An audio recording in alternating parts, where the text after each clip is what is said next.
안녕하세요. 예란입니다. 이 시간은 임수환 박사님과 함께 리버티 코리아 포스트의 편집국장님이시죠. 임수환 박사님과 함께 하루 동안에 일어난 기상천외한 일들을 다뤄보는 시간입니다. 박사님 안녕하십니까? 예, 안녕하세요. 네, 박사님, 뭐 요즘에는 자꾸 깨나면 너무나도 기상천외한 일들이 많이 생겨가지고 그렇죠. 이게 정신을 좀 못 차리겠어요. 뭐라 그럴까, 인지 부조화라 그럴까, 현실과 맞지 않는 드라마 같은 외교. 유체 이탈. 유체 이탈, 맞아, 유체 이탈. 우리가 지금 유체 이탈 상태에 처해 있는 것 같은데. 그렇죠. 우리 환상 속에서 평화가 계속 지속되고 실제로는 전쟁 위험성이 점점 커지고. 그러게 말입니다. 이게 지금 말입니다. 문재인 대통령이 제73차 유엔 총회에서 연설하는 모습이에요. 여기 문재인 대통령 연설하고 계시죠. 근데 왜 이렇게 사람이 하나도 없어요? 드문 사람이 앉아 근데 있는. 대부분 보니까 우리나라 외교관들이 가서 쫓아간 사람들이 좀 앉아 있고 뭐. 글쎄 말입니다. 뭔가 이해관계가 있는 맨날 하나만 앉아 있는 모양이지. 근데 주로 좀 흑인들이 많이 앉아 계시는군요. 감비아 사람들이 많이 있나? 그런가 본데요. 그런데 이 문재인 대통령이 유엔 총회에서 기조연설을 하셨죠. 맞습니다. 그런데 이 기조연설을 듣고 블룸버그 통신은 뭐라고 평가했냐면 사우스 코리아의 문재인은 become 노스 코리아 김정은스 스포크맨 대변인이 됐다. 스포크맨이 됐다. 이렇게 그렇죠. 이제 그러니까 얘기를 한국 대통령이 한국민들의 이익을 대변하는 게 아니라 북한 독재자의 이익을 대변한다. 이런 뜻이죠. 그렇죠. 그래서 아주 기이한 일을 이제 기이한 현상이라고 보도를 한 거죠. 그렇죠. 그 유엔 총회에 참석했을 때는 사실은 대한민국의 이익을 위해서 간 거 아닙니까? 그렇게 모든 사람이 생각하죠. 근데 이분이 그 연설 첫 시작부터 김정은을 홍보하는데 너무 바빴어요. 그렇습니다. 그래서 김정은 위원장과 나는 나와 김정은 위원장도 아니고 그렇네. 김정은 위원장과 나는 전쟁의 그림자를 걷어내고 평화와 번영의 시대를 다짐했습니다. 아니 이걸 왜 여기 가서 말해요? 여기에서도 보니까 대한민국이라는 말은 안 쓰는 것 같네요. 한반도라고만 쓰고. 그리고 여기 나중에 대한민국이라는 말이 나오긴 나온다. 그리고 미북 회담을 북미 회담이라고 부르고요. 그다음에 이분이 이번에 뭐 평화라는 말을 유엔 총회에서 무려 16번을 평화. 이분은 평화의 사나이인가요? 보면은 이제 온전하고 지속 가능한 평화 뭐 이런 말을 썼어요. 오, 말은 멋있네요. 그러니까 이제 모든 나라가 전쟁의 의지를 완전히 포기한 상태 뭐 이런 걸 얘기하는 모양인데 이 양반이 원하는 대로 남북한이 김정은의 비전에 따라서 통일을 한다고 칩시다. 그러면 한반도와 중국, 러시아 사이에 완전한 평화가 올까요? 그러게요. 그때는 이게 힘의 균형이 어떻게 되는 겁니까? 그때는 이 국경선이 길어지고 또 통일된 한반도에 대한 경계심이 강해지기 때문에 중국하고 한국하고 관계를 지금 우리가 예상할 수 없을 정도로 불안정해질 가능성도 있습니다. 근데 말입니다, 박사님. 통일된 한반도가 강대국이 된다는 거는 우리의 희망사항이고요. 그렇죠. 제2의 이게 북한이 확정되는 거 아닐까요? 그렇죠. 그러면 지리멸렬해져가지고 어쩌면 저는 중국의 속국으로 편입이 되거나 아니면 뭐 러시아가 좀 힘을 써서 러시아의 속국으로 돌아가지 않을까 그런 생각을 기본적으로 하는데요. 우리 외교 상대국이 북한이 됐든 중국이 됐든 러시아가 됐든 독재 국가잖아요. 그렇죠. 자체 내에 국내적으로 견제와 균형이 없죠. 오픈돼 있지 않잖아요. 예. 그러니까 상대가 어떤 생각을 갖고 있는지 그럼요. 어느 순간에 기습 침입을 해올지 습격해올지 모르는 거잖아요. 우리가 하는 그 안보 전략은 다 공개돼 있잖아요, 지금. 그렇죠. 국민들 사이에 다 합의를 이루어야 되기 때문에 예. 다 공개돼 있다. 그렇죠. 우리는 다 공개돼 있고 저쪽은 다 숨겨져 있고. 숨겨져 있고 무슨 꿍꿍이를 하는지 전혀 모르는 상태에서 그렇습니다. 서로 간에 1대1로 붙으면 누가 유리하겠어요? 기습 공격을 하는 쪽이 유리하잖아요. 더 큰 놈이 네. 더 장비가 많은 놈이 이기겠죠. 우리가 힘이 세도 예. 적은 힘이라도 그렇죠. 숨겨져 있는 힘은 그건 두려운 거거든요. 맞아요. 그래서 우리가 기습이라는 걸 매복 기습 이걸 항상 전투에서 두려워하는 거 아닙니까? 대비하는 거 아닙니까? 그렇죠. 그러니까 독재 국가와의 외교 관계에서는 항상 그런 경계심을 갖고 있어야 되는 거죠. 근데 상대편은 예. 생각지 못한 곳에서 생각지 못한 시간에 나한테 기습을 가할 수 있다는 거. 근데 사실 뭐 이렇게 그냥 일반적인 시민의 입장에서 우리 뭐 별로 뭐 전문가도 아니고 이런 입장에서 볼 때 러시아나 중국이나 다 뭐 그냥 좀 거지 나라들 아닙니까? 그렇죠. 예, 별로 잘 살지 않아요. 자기네들이 뭐 가진 것도 없으니까 잘 살지 않아요. 예, 예. 전쟁하는 거에도 가난해요. 별로 두려워하지 않고. 예, 가난해요. 예. 예, 그런데 거기 이제 삼각편대에 한국이 지금 편입되려고 하는 거 아니겠습니까? 그렇죠. 예. 그러면 거기에 뭐 별 국경이라는 게 필요 없고 그냥 뭐 어느 그냥 좀 편리하거나 아니면 좀 더 센 이 독재 국가에 한국이 편입될 수도 있다라는 근데 생각이 이제 우리가 들거든요. 지금 역사적으로 보면 러시아와 중국은 항상 그 기회가 있으면 땅을 욕심을 내는 나라예요. 예, 서로 싸우죠. 예. 아 그리고 이제 주위에 약한 나라가 있으면 그렇죠. 이렇게 복속을 시켜 자기 나라를 복속을 시켜버려요. 그러니까 우리가 이제 네. 중국의 석국이 될지 러시아의 석국이 될지 알 수가 없는 거잖아요. 처음에는 이제 그 봉건적인 그 제후국으로 만들었다가 네. 그 다음에는 기회가 있으면 자기네 영토 내로 그냥 편입시켜 버린다고요. 그렇게 해서 지금 영토 저렇게 커진 거 아니에요? 지금 그렇죠. 중국이. 그렇죠. 엄청 크잖아요, 저기. 처음에는 홍합역에 조그만한 주나라 아니에요. 맞아요. 근데 그게 저렇게 커진 게 다 복속을 시켜서 커진 거거든요. 예. 그 최근에 이제 복속시킨 게 티베트하고 신강 그 예, 위구르 위구르 지역하고 지역. 거기 예. 다 복속시켜고 거기 주민들이 당한 민족들이 지금 많이 그 불평을 하고 그 저항도 하고 막 이러니까 거기다가 막 100만 명을 수용하는 수용소를 막 만들어 놓고 탄압을 하고 이렇게 하는 거지 네. 않습니까?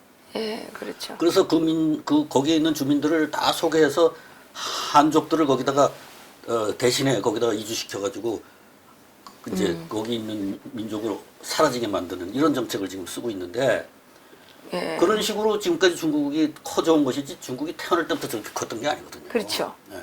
예. 러시아도 마찬가지예요. 그렇죠. 예, 러시아도 예. 저 유럽에 있는 조그마한 모스크바 공국이었던 게 여기 시베리아를 건너와서 여기까지 커진 거 아닙니까? 그러니까 이 나라들은 한 가지 특징은 영토 확장에 대한 아주 지나친 그렇죠. 예. 주위에 약한 나라가 있으면 무조건 집어오는 거예요, 이 사람들은. 네.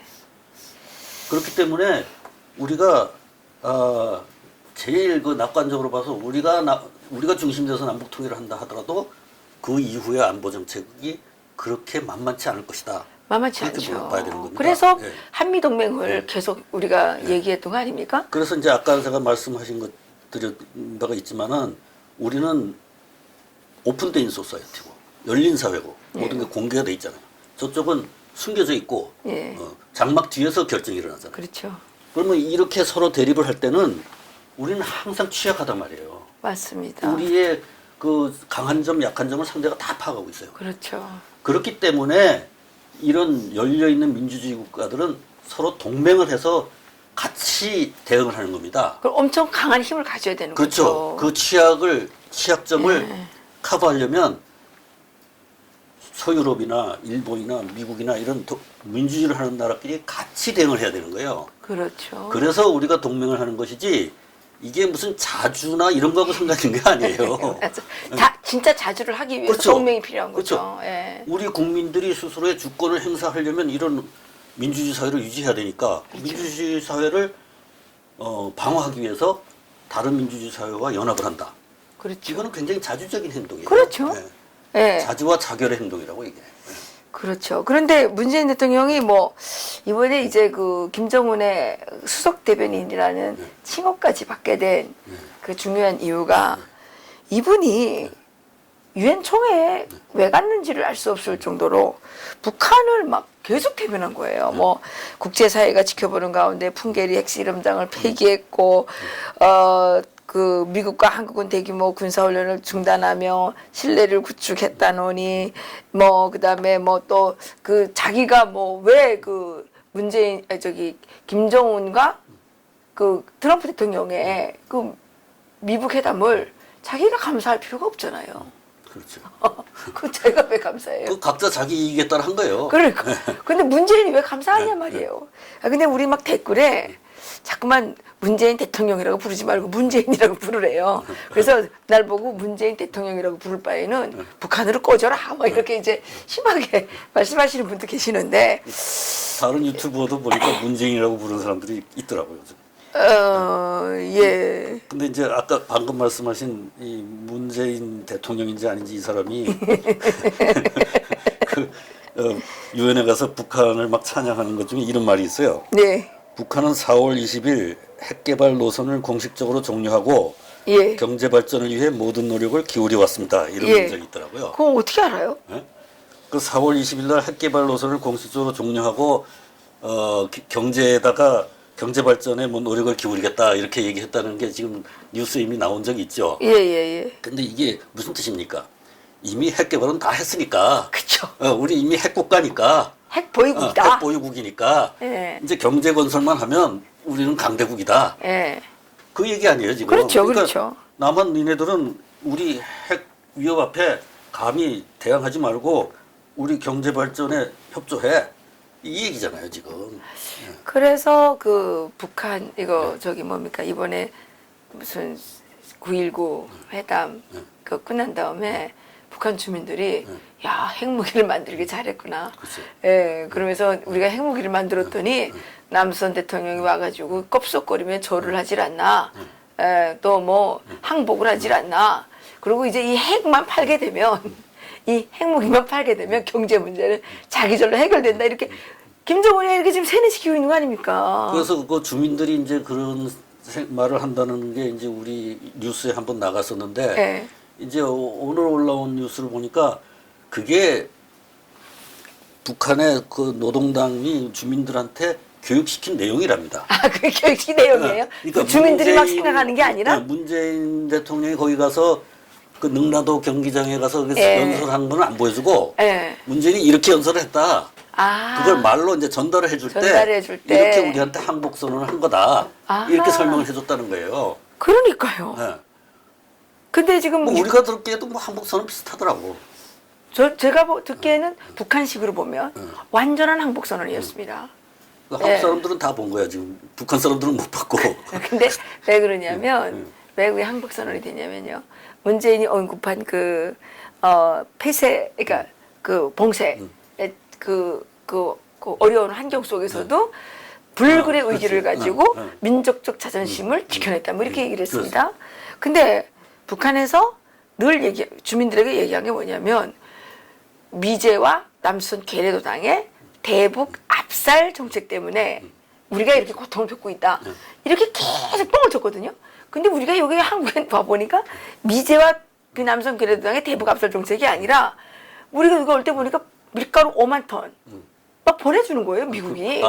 그래갖고 그때 이제 처음에 와갖고 놀라셨겠네. 네. 아니 이거 뭐 대북 압살한다 그러더니 밀가루 왜 보내주는 거야? 네.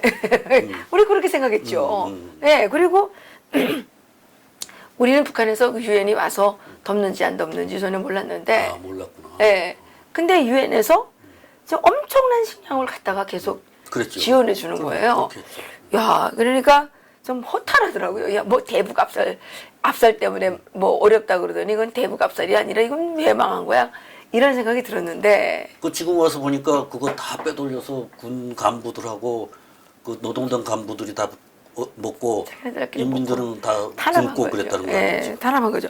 그런데 이번에 그 대북 압살 때문에 이렇게 됐다는 거를 문재인이 가서 증명을 해준 거죠. 그럼 정말 그랬다 이런 식으로 자기가 말한 거예요. 그렇죠. 우리가 잘못했다 이거를 그 시인하는 거 똑같은 거 아닙니까? 불굴의 의지를 가지고 민족적 자존심을 지켜내고 뭐 새로운 뭐 조국을 만들어 가겠다 이제 이렇게. 그러니까 실제로는 대북 압살 때문에 못 산 게 아니라 우리가 원조를 줘도 그걸 간부들이 다 빼돌려서 간부들의 압살로 못 살게 된 건데. 그렇죠. 간부들의 압살 정책으로 말미암아 간부들의 김정일과 김정은의 압살 정책이죠. 그렇죠. 예. 근데 우리 문 대통령 한 얘기는 여러분들 그거를 용감하게 다 견뎌낸 거를 뭐 찬양한다 이런 식으로 얘기하는 거 보면 이제 그런 고통은 이제 다 끝났습니다. 내가 도와주겠습니다. 이런 것도 내포돼 있는 거예요. 당신들이 승리했습니다. 이렇게 그렇게 인정해 준 거 말하는 아닙니까? 거죠. 그런데 말입니다, 박사님. 여기 지금 문재인 이번에 유엔 연설에 이런 게 있습니다. 이제 국제사회가 북한의 새로운 선택과 노력에 화답할 차례입니다. 이거 협박하는 거 아닙니까, 이거? 김정은 위원장의 비핵화 결단이 올바른 판단임을 확인해 주어야 합니다. 아니, 지가 뭔데 김정은을 국제사회에다가 이렇게 협박을 하는 이런 게 말이 안 되잖아요. 근데 그 얘기는 지난번에 뭡니까 3월 달입니까? 우리 그 정의용하고 3명의 대표가 평양에 갔다 와서 김정은이 비핵화 결단을 내렸다. 네. 이렇게 설명을 하고 미국이 트럼프한테 가서 그렇게 이야기를 했잖아요. 그래가지고 트럼프하고 김정은하고 회담을 할 수 있게 그렇게 만들어줬잖아요. 예. 근데 그때 나중에 드러난 사실은 김정은이는 비핵화를 약속한 게 아니라 한반도 비핵화를 한다. 그렇죠. 이렇게 말했다는 그렇죠. 거 아니에요. 그렇죠. 그건 이제 드러난 사실이잖아요. 예. 그러면 한반도 비핵화라는 말은 미국 사람들은 잘 이 한국말을 모르니까 잘 모를 수 있지만 한국 사람들은 한반도 비핵화와 북한의 비핵화는 전혀 다른 말이라는 걸 알아야 되잖아요. 특히 네. 정부의 담당자들 같으면. 그럼요. 그러면 그 사실을 이 북한의 비핵화와 한반도 비핵화가 다르다라는 말을 미국에 가서 설명을 했어야죠. 예. 근데 그거를 한반도 비핵화를 마치 한반도 빼버리고 북한이 비핵화하기로 했다. 이렇게 전달한 거는 거짓말 아니에요? 거짓말이죠. 그런데 지금도 계속 그 거짓말을 하고 있는 거 아니에요, 지금도. 그렇죠. 이미 다 드러났는데 그렇죠. 미국의 전문가들도 이제 이걸 다 알아차리고 비핵화의 개념을 지금 확실히 해야 된다 이 말을 계속 하고 있는데 그럼요. 유엔 총회 가서도 또 그랬어요. 우리 문 대통령 한반도의 비핵화와 평화 정책 과정은 뭐 이런 식으로 얘기했어요. 맞습니다. 계속 그 용어를 쓰고 있어요. 맞습니다. 이거는 뭐 이 다 듣는 사람들은 다 바보로 여기는 거예요. 그러니까 다 안창가 보다. 다 나갔구나. 그러니까 이게 제가 뭐라고 떠드는 거야 이러고 막 나가는 그래서 거지. 들으나 마나한 소리. 그러니까 네. 쟤는 뭐 대한민국 대통령이야. 도대체 뭐 김정은이가 되시는 거야 이렇게. 그러니까. 그러네. 아니 처음부터 마지막까지 계속 김정은 얘기만 했잖아요. 맞아요. 아니 이렇게 왜 자기는 없어졌습니까? 너무 겸손해서 그런가요? 또 하나 헛소리가 있더라고 보니까. 예, 또 있어요. 그 동아시아 철도 공동체를 예. 오늘의 유럽을 만든 유럽 석탄 철강 공동체가 살아있는 선례입니다. 이런 식으로 또 얘기했어요. 그게 어떻게 같아요? 글쎄 말이에요. 이 유럽 석탄 철강 공동체 ECSC라는 것이 지금 현재 유럽 연합을 만든 모체였는데 예.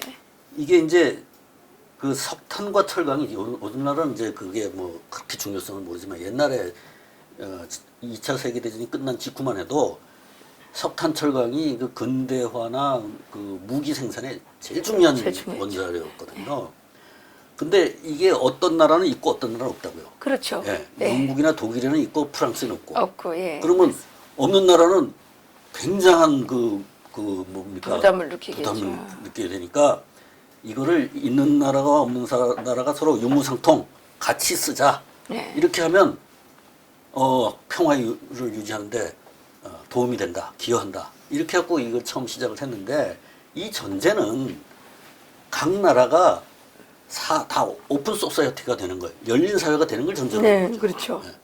그래야 서로 간에 의심을 안 하고 그쵸. 서로 교류를 할 수 있는 거지. 한쪽에서는 그 철강 갖다가 막 탱크만 만든다 그러면 그렇죠. 겁이 나서 어떻게 합니까? 그렇죠. 예. 네가 그걸 갖고 탱크를 만드는지 자동차를 만드는지 승용차를 만드는지 우리가 다 볼 수 있게 그렇죠. 해주겠다. 그야말로 검증 가능해야 그렇죠. 되죠. 그래야 가능한 거지. 저는 북한처럼 불투명한 사회하고 우리하고 철도 공동체를 하면 그 철도를 이용해서 뭘 하는지 모르.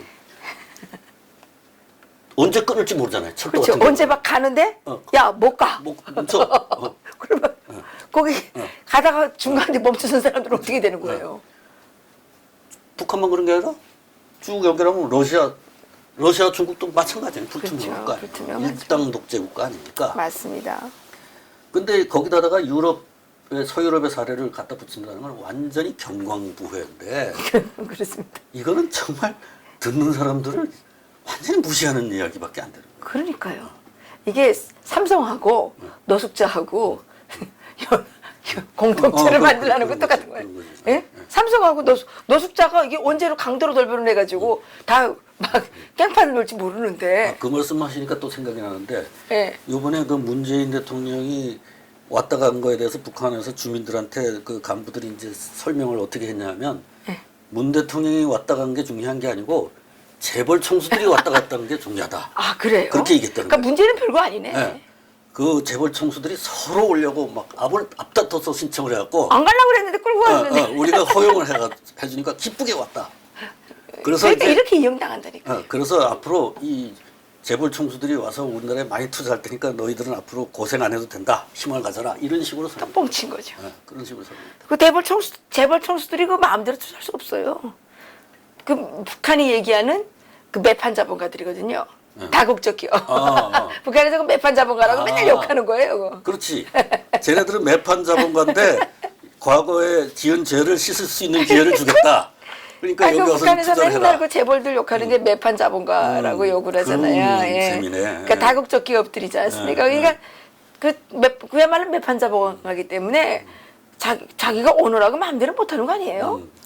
그 마음대로 했다가 그 주식 다 빠져나가면 돈 다 그렇죠. 빠져나가면 하루아침 망하는 거 아닙니까? 참 억지로 간 거죠. 그러니까 억지로 끌려가는 자기네 주식의 반 이상이 외국인 주식인데. 그러니까요. 예. 그런데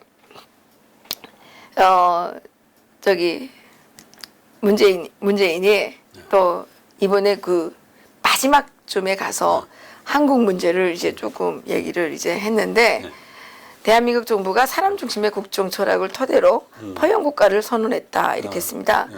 그런데 문재인이 그 허용한 포용 국가의 탈북자는 타국민으로 돼 있어요.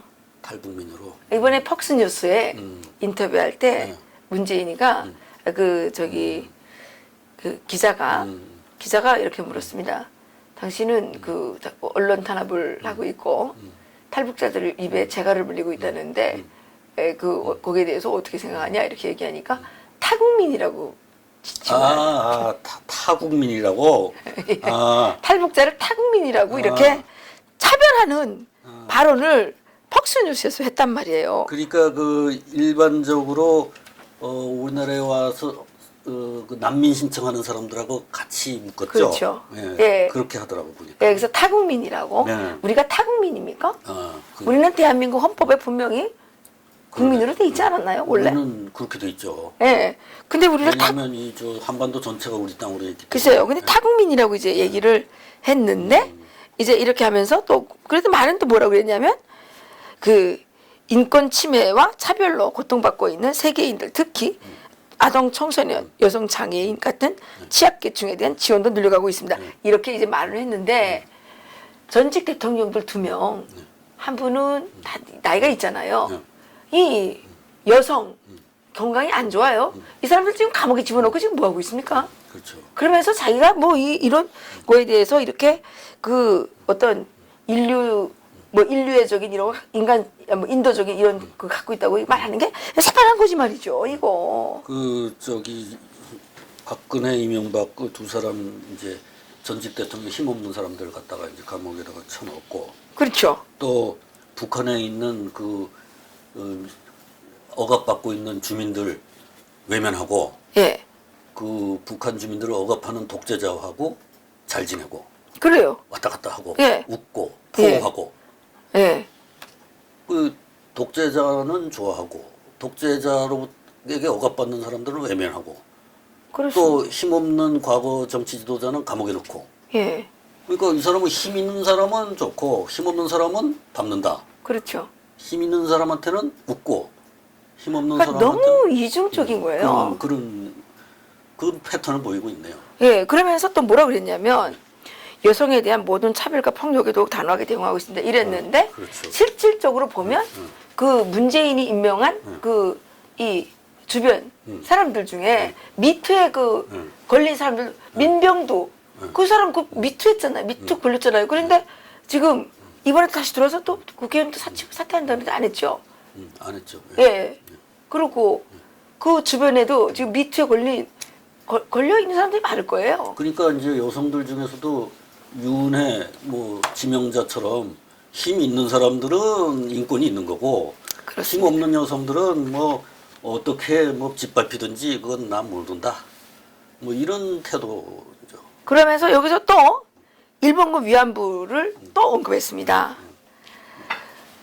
그런데 지금 탈북 여성들이 그 21세기에 팔려가지고 10대 소녀들이 그렇죠. 중국에서 중국에서. 성폭력, 맞습니다. 성착취, 성폭력을 당하고 성폭력에다가 그 강제적인 노예노동까지 강요당하면서 얼마나 고통을 당하고 있는데 이런 말은 한마디도 한 적이 없어요.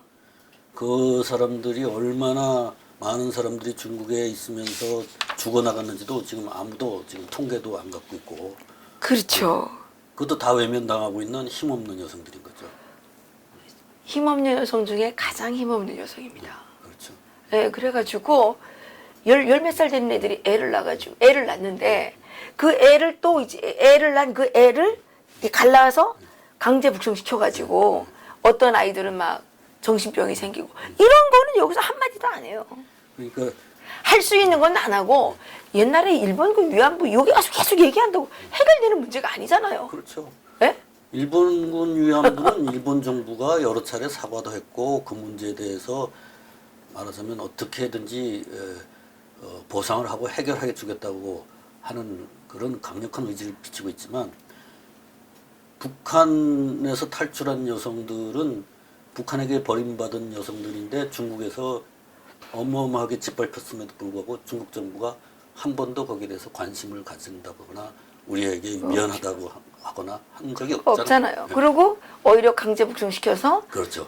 뭐 처형당하게 하고 네. 고문당하게 하고 그러지 그렇죠. 않습니까?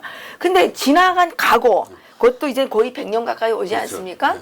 그 과거는 계속 들추면서 실제 해결할 수 있는 이 과거는 해결할 수 없는 거 아니에요. 그리고 그 문제는 우리나라 전체가 일본한테 맥혔었던 상황이고 그걸 독립하고 나서 처음에는 모르다가 그 문제가 불거졌을 때 90년대 초반에 93년이죠 아마 그 한국의 정부가 그 당시 김영삼 정부 때 우리가 다 보상하겠다 해갖고 보상했잖아요 그 당시에. 그쵸. 했어요 그때. 했죠. 네, 우리 정부에서 다 했다고. 그걸 네. 구차스럽게 왜 남의 나라한테 우리가 보상을 받느냐? 떳떳하게 우리도 이제 그만한 자원이 있으니까 우리가 보상한다고 보상해버렸다고요. 예, 그게 가장 떳떳한 방법이죠. 일본한테 가서 얘기하는 것보다. 그렇죠. 근데 그걸 다시 꺼내고 20년도 넘게 이러고 있는 거죠. 지금. 근데 지금 이 유엔 총회에 가서 이 일본군 위안부 피해 이거를 이게 그때 일본이 엄청 많이 나라를 다 침략해가지고 그렇죠. 위안부가 우리나라만 있었던 건 아니더라고요. 심지어 네덜란드에도 있었더라고요. 예, 중국 사람들도 많이 네, 중국 여성들도 사람들. 많이 갔더라고요. 네. 그리고 뭐 필리핀, 네. 뭐 뭐 인도네시아. 인도네시아. 근데 그 나라들은 이런 데 가서 이거 한 번도 안 말하잖아요. 근데 이 사람은 갈 때마다 이거 계속 말하게 되면 이게 창피한 줄을 모르는 거예요, 이게. 이미 자기는 선진국 문턱에 간 나라가 말이지. 뭐 어릴 때 뭐 배고프던 얘기 맨날 떠들고 다니는 거예요. 그러니까 바보 같아요. 그 이런 말 하면 또 우리 유튜브 못하게 막을라나요? 그 폭스뉴스 얘기 좀 하겠습니다. 예. 박사님. 그 폭스뉴스에 이제 문재인 대통령이 초대를 받아서 가지 않았습니까? 근데 거기서 뭐 여러 가지 얘기를 했다는데요. 그 종전선언 관련해서 그 박사님 어떻게 생각하십니까? 그 종전선언에 대해서는 뭐 우리가 몇 차례 이야기도 했지만 그 종전선언을 뭐 했다가 또 나중에 상황이 안 맞으면 취소할 수 있다 또 이렇게 얘기했다면서요. 그러니까요. 그럴 짓을 왜 해? 근데 정부의 운영을 뭐 장난으로 하나?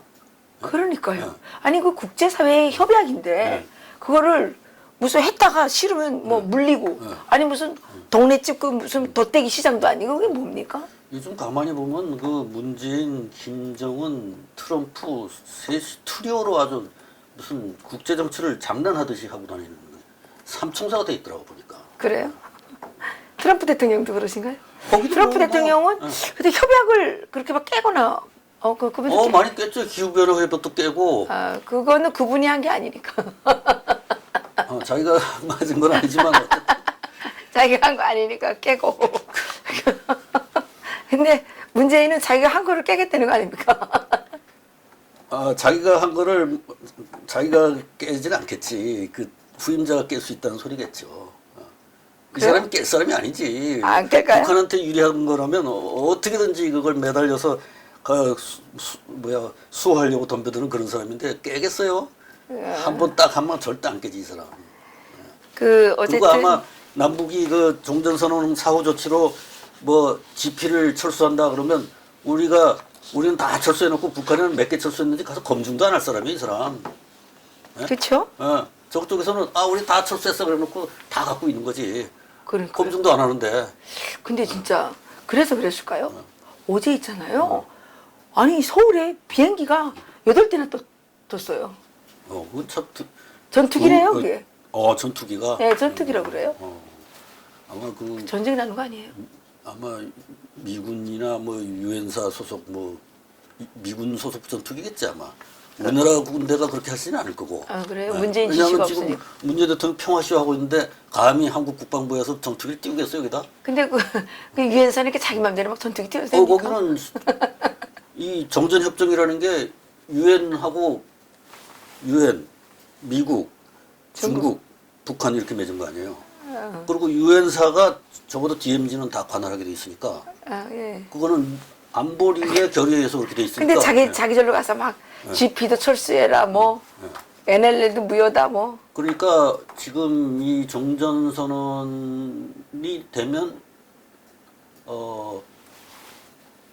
바뀌는 게 없다. 뭐 이렇게 얘기를 하고 또 나중에 마음에 안 들면 물려도 된다. 이렇게 얘기를 하지만 그 자기가 권한도 없는 데 가서 그렇게 말한 거예요, 그러면? 실제로는 요번에 군사협정을 맺어갖고 왔잖아요. 그렇죠. 그 군사협정에 나와 있는 내용을 보면 종전선언이 되면 요렇게 한다는 실행 계획서예요. 그게 저 군사협정이. 예. 그래서 뭐 비행금지 구역을 설정하고 뭐 이게 다 돼 그건 있다고요. 정전선언이 된 다음에 해야 되는 거죠. 네, 근데 미리 해놨잖아요. 그럼 왜 미리 했죠? 예? 보세요.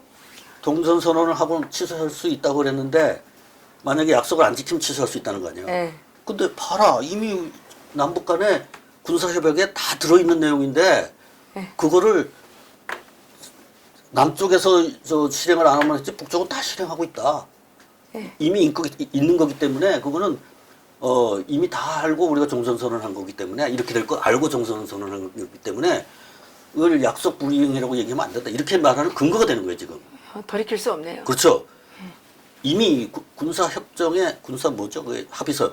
예. 합의서에 이미 다 내용이 나와 있어요. 그러니까 종전선언만 하면 그게 그냥 현실화되는 거예요. 그러니까 거기에 대해서 뭐라 그러면 뭐 남북한에서 다 돼 있는데 그러면서 국민들이요 우리나라에서 이렇게 남북이 같이 평화를 하려고 하는데 미국이 방해합니다. 유엔이 방해합니다. 들고 일어나서 이렇게 하려고 하는 거예요 지금. 그러네요. 예. 그래서 쭉 하면 지지율 얘기를 하는 그렇죠. 거죠.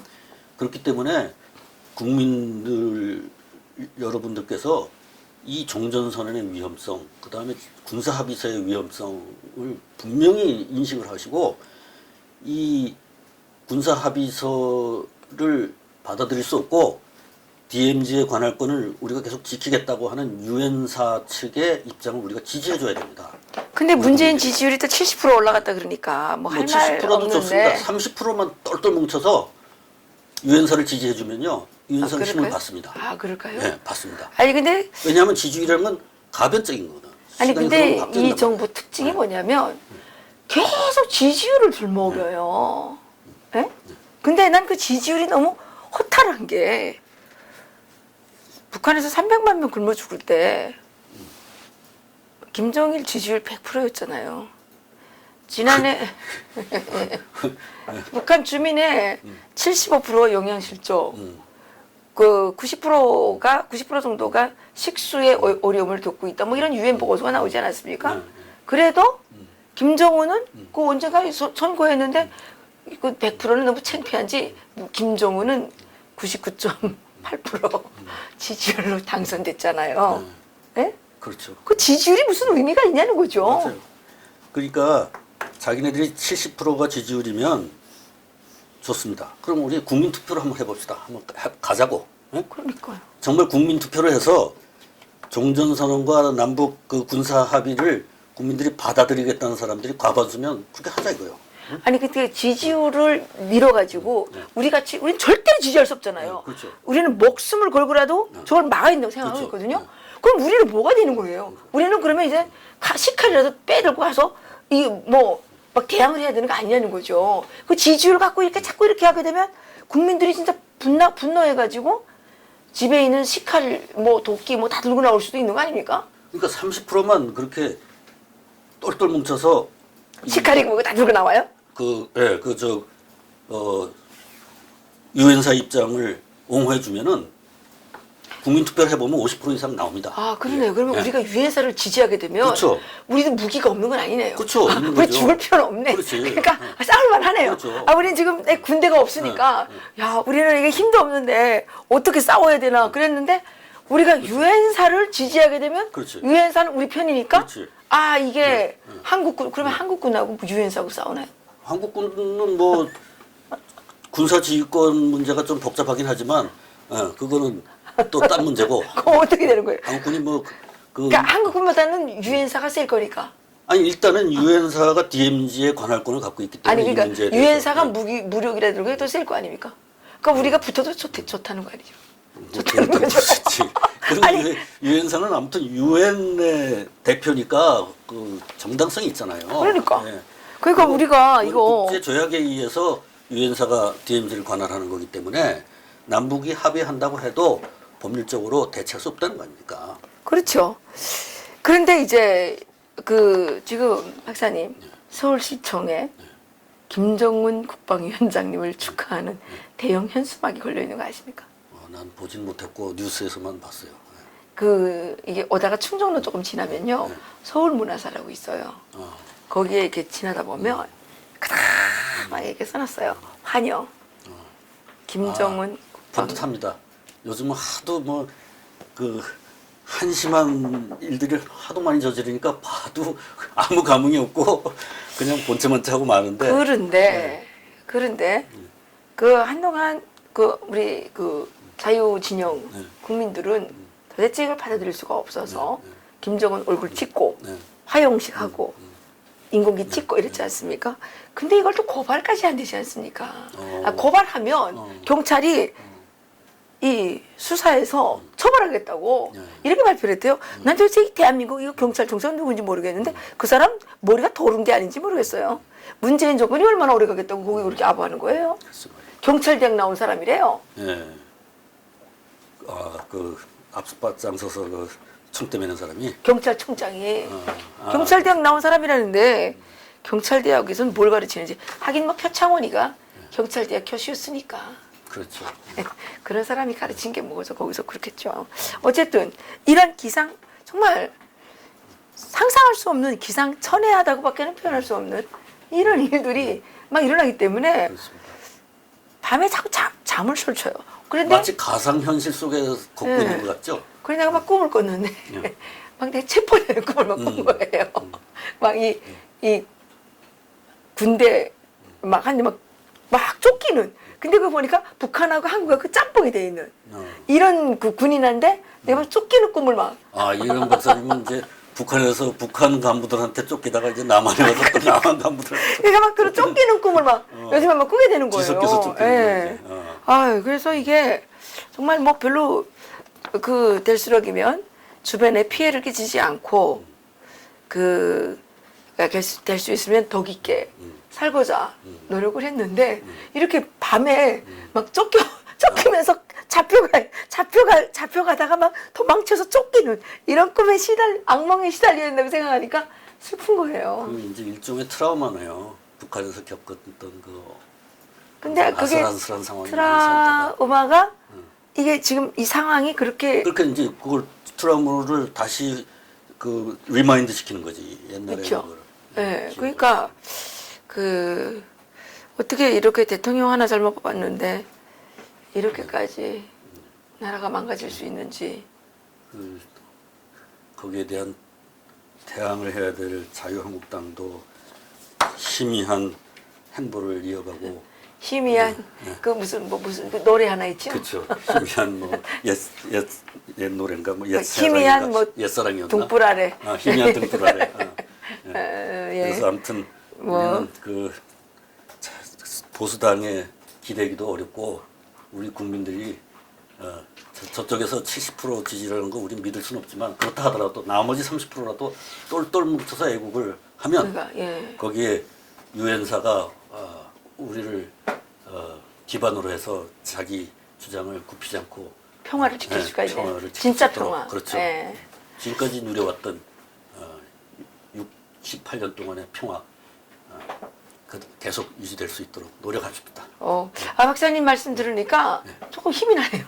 아니 정말 걱정이 됐는데 그 남아있는 30%가 될지 20%가 될지 알 수 없으나 그렇죠. 정말 우리가 강력한 그렇죠. 그 유엔사 지지자들이 예.